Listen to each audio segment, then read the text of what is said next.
All right, so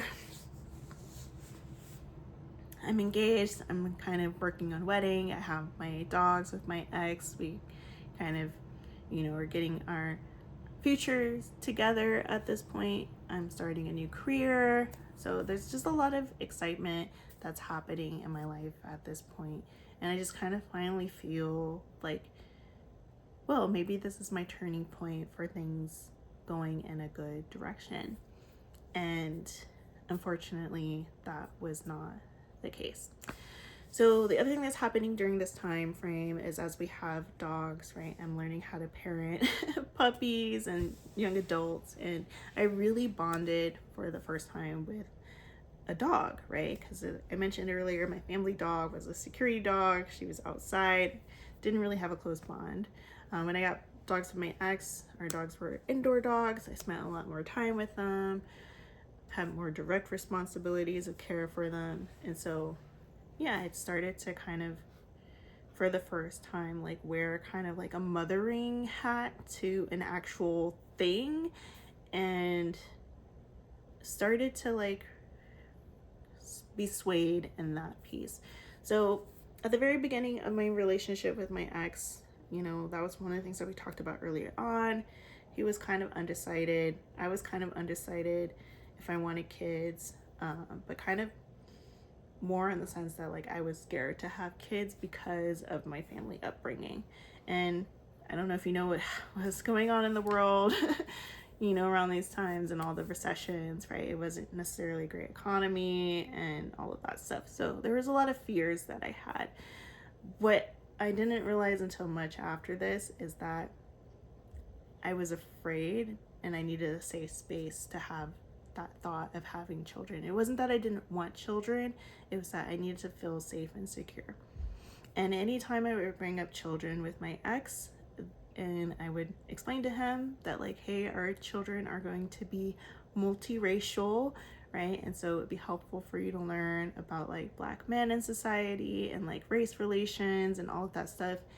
And he was just very dismissive of a lot of those conversations. And so looking back, it's understandable that I didn't necessarily feel safe having that conversation with him.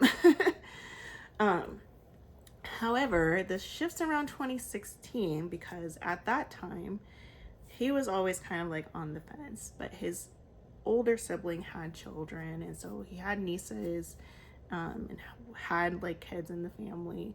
And so him and his brothers went out on a bro night, had a couple drinks, and my ex comes back and he's like, yeah, I really want to be a parent. Like, I really see myself being a dad and having kids and raising family, and like I really want that with you. Like, I think you'd be an amazing mom and all of this stuff.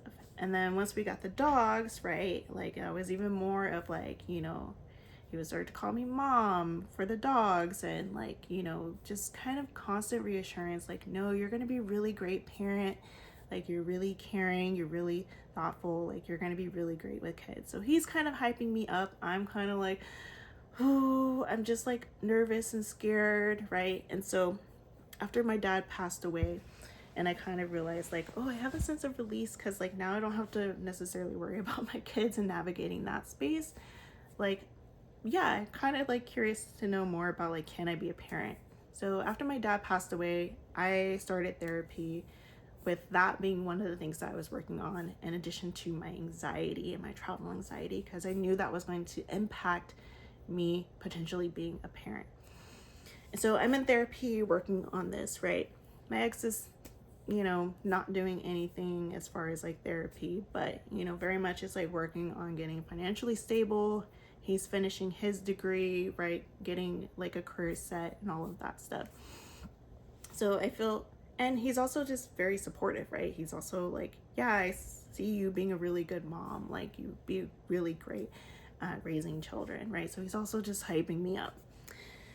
So, I'm starting to kind of like envision a little bit more of like, maybe I could be a parent, right?